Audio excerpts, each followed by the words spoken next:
দেশে পাস হয়েছে কৃষি আইন, আর এই কৃষি আইনের প্রতিবাদে দেশ জুড়ে চলছে বিভিন্ন জায়গায় বিক্ষোভ কর্মসূচি।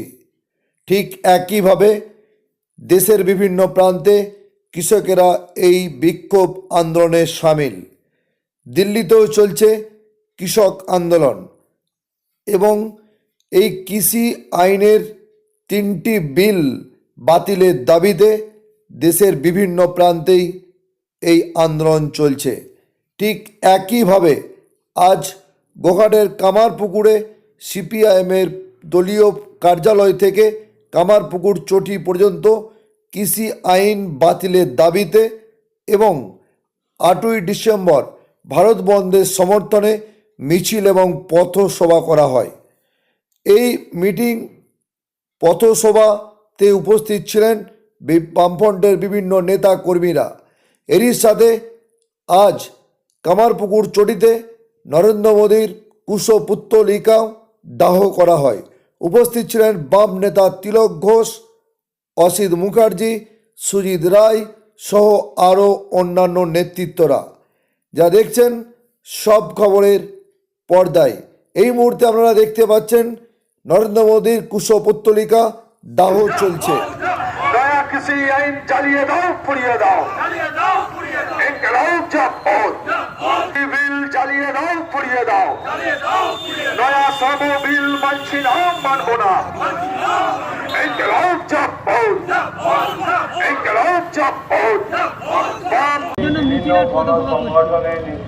আজকে আপনারা শুনেছেন যে দিল্লিতে যে আমাদের সমস্ত বামপন্থী কৃষক সংগঠনগুলি 3টি কৃষি বিল বাতিলের দাবিতে সারা দেশ জুড়ে আন্দোলন করছে। সেখানে সারা দেশের এবং বিভিন্ন রাজ্যের কৃষকরা সেখানে জমায়েত হয়েছেন কালা কৃষি আইন বাতিলের দাবিতে।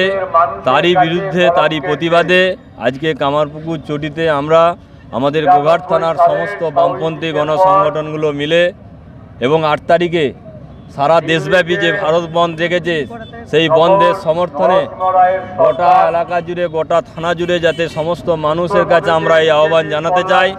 দিল্লিতে যে কৃষকরা সমস্ত মানুষের অন্নদাতা, যারা খাবার তুলে দেন, যারা সমস্ত মানুষের মুখে খাবার তুলে দেন, সেই কৃষকরা যেহেতু কৃষি বিল বাতিলের দাবিতে আন্দোলন করছেন, তাদের পাশে থাকার জন্য, তাদেরকে সংহতি জানানোর জন্য এবং তারই সাথে সাথে আজকের দিনে আপনারা জানেন 1992 সালের 6ই ডিসেম্বর দিল্লিতে বিজেপির গভর্নমেন্ট যে বাবরি মসজিদ ধ্বংস করেছিলেন, সেই দিনটাকে আমরা 92 সালের পর থেকে 1993 সাল থেকে সম্প্রীতি দিবস হিসাবে আমরা পালন করে থাকি। একই সাথে সেই কর্মসূচিও আমরা আমাদের গোঘাট থানার এরিয়া কমিটির পক্ষ থেকে আমরা সেখানে পালন করে থাকছি এবং সমস্ত মানুষের যাতে আমরা কৃষি বিল যাতে বাতিল করতে পারে, সমস্ত মানুষের স্বার্থে এই আন্দোলন আমাদের জারি থাকবে এবং আগামী দিনে বন্ধ সর্বাত্মক সফল হবে এই আশা নিয়েই আমরা যে আজকের কর্মসূচি আমরা করছি। আমার নাম সত্যসাধন ঘোষ, সিপিআইএম গোঘাট 2 নম্বর এরিয়া কমিটির সম্পাদক। কিসের জন্য মিছিল বা পথসভা করবেন? আজকে দুটো কারণে আমরা মিছিল এবং পথসভা করছি।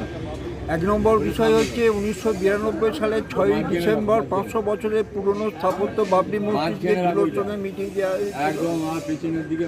স্বভাবতই হচ্ছে যারা এই কাজ করেছিল, কোর্টও বলেছিল যারা এই কাজ করছে আইনের শাসনের চরম লঙ্ঘন, এটা শাস্তিযোগ্য অপরাধ।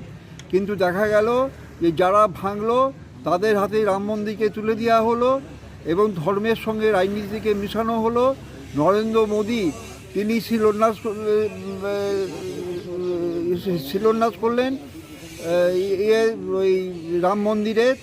এটা হচ্ছে ধর্মের সঙ্গে রাজনীতিতে ধর্ম জাতপাতকে মিশিয়ে দিয়ে এটা করলেন। এর প্রতিবাদে এই যে কালা দিন এটা ছিল 6ই ডিসেম্বর, তার প্রতিবাদে হচ্ছে আমরা এই মিছিলটা করছি এবং পথসভা একই সঙ্গে অনুষ্ঠিত হবে।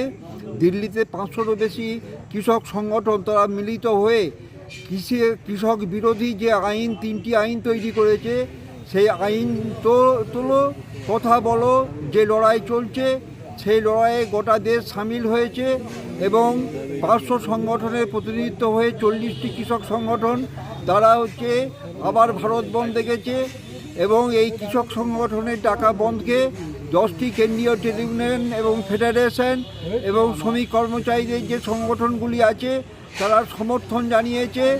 8 তারিখে ভারত বন্ধ, সকাল থেকেই বাজার খুলবে না, দোকানপাট খুলবে না, রাস্তায় গাড়ি চলবে না, স্কুল কলেজ সমস্ত বন্ধ থাকবে, এমনি বন্ধ আছে, তা এমনি সমস্ত বাজার টাজার বন্ধ থাকবে, পরিবহনও চলবে না। স্বভাবতই আমাদের একটাই আওয়াজ, কৃষক বিরোধী কৃষি আইন তোলো, কথা বলো। যতক্ষণ না এই আইন প্রত্যাহার হচ্ছে ততক্ষণ আমাদের এই লড়াই চলবে। ইতিমধ্যেই কানাডার প্রধানমন্ত্রী জাস্টিন ট্রুডো তিনি উদ্বেগ প্রকাশ করেছেন যে বর্বরোচিত আক্রমণ হচ্ছে কৃষকদের উপরে মোদী সরকারে, উদ্বেগ প্রকাশ করেছেন এবং সমর্থন জানিয়েছেন।